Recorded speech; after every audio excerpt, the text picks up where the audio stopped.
When did I lose my self-confidence? Most of us know that we lose our self-confidence when we are children or teenagers. And probably 90, if not 99% of the time, it happens because someone is telling us, you can't do that, or you're not good at that, or God, you're an idiot, or you did that so bad, or the most common one, you did that wrong. And that's when we lose our self-confidence. We can easily start restoring it. There are a few ways. I might mention one or two. Well, if more come to my head, I'll mention more. One of them is sit down by yourself somewhere, quiet, turn off your cell phone, and reflect at one or more than one of the moments that you were told you cannot do this, or you'll never be good at this, or you'll never succeed at this, or nobody has ever succeeded before, what makes you think you're going to do it? Those phrases. And then take a slow, deep breath while you're thinking of this moment that this happened. Put your hand on your heart chakra, right in the middle of your chest, and say to your body, this is someone else's belief. Our belief, our meaning you and the body, because you are not the body. Our belief is we can accomplish whatever we want, or whatever we like, or as the saying goes, we can accomplish anything we put our mind to. I usually say we can accomplish anything we want.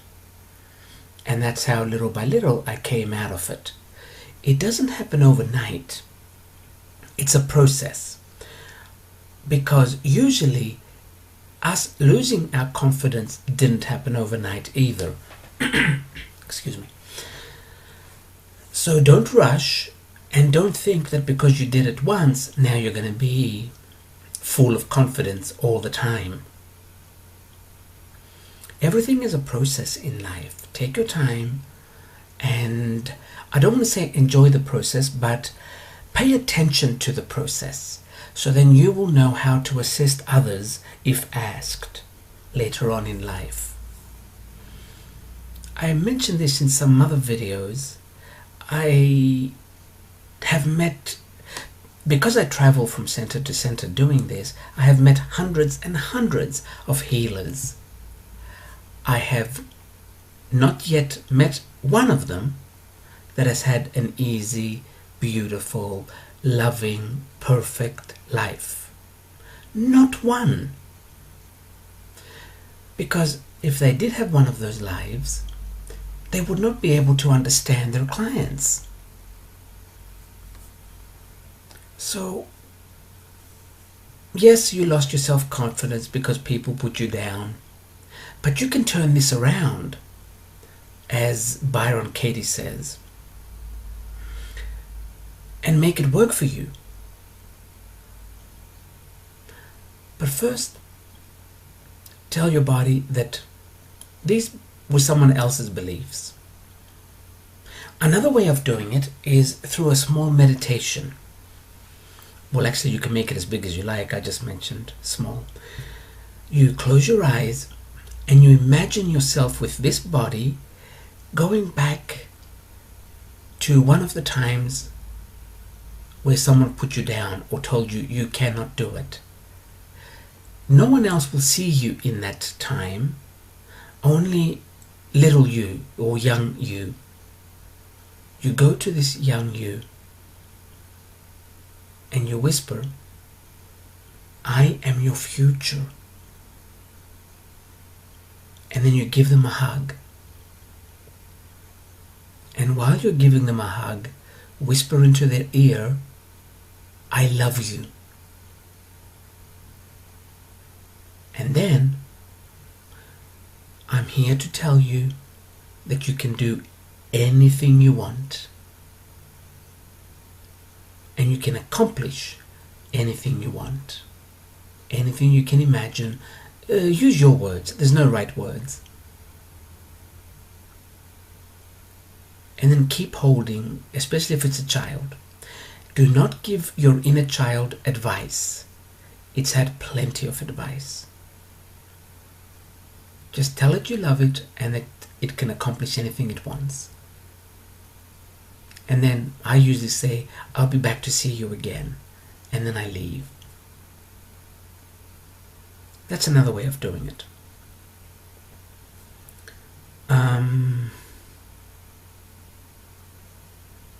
The best way, of course,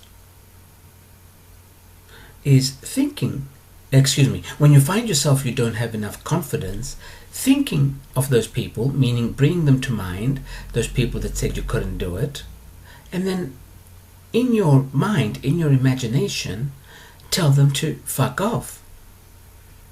It's that simple. And this way you don't take their beliefs. You don't make them yours. A lot of people won't agree with this, but the phrase fuck off are the most healing words to your self-confidence. It means you are confident enough to tell someone to fuck off. And that way you always stay in your energy and on your path. The easiest way to come off our path is to care or to worry what others have said or might say. So when you just say fuck off, you stay on your path. So learn to say it. And don't say silly phrases like, I was brought up to be a good girl.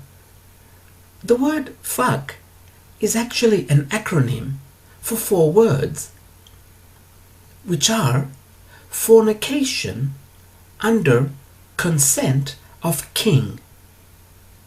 That's all it means.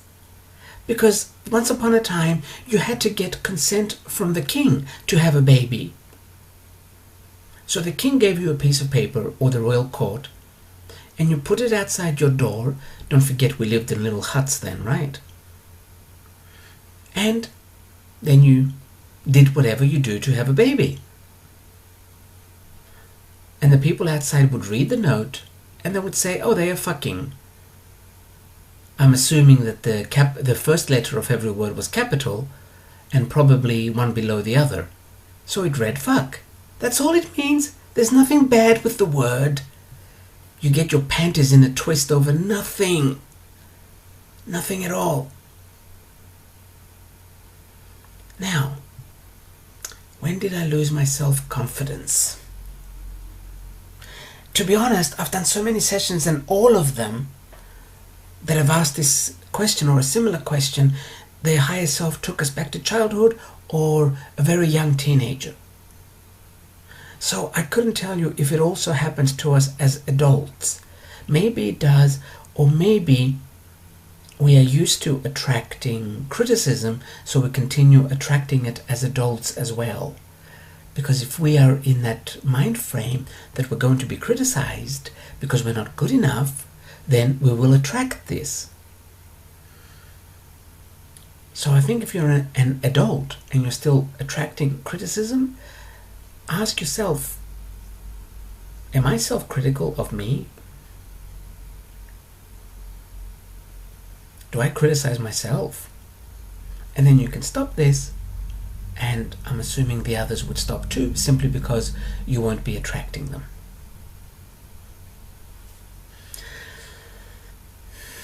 I feel like there's more on this.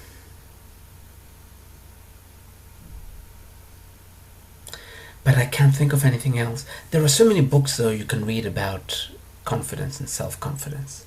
So I can't recommend any of them because I don't know them, to be honest. But just find one. I'm going to leave it at this.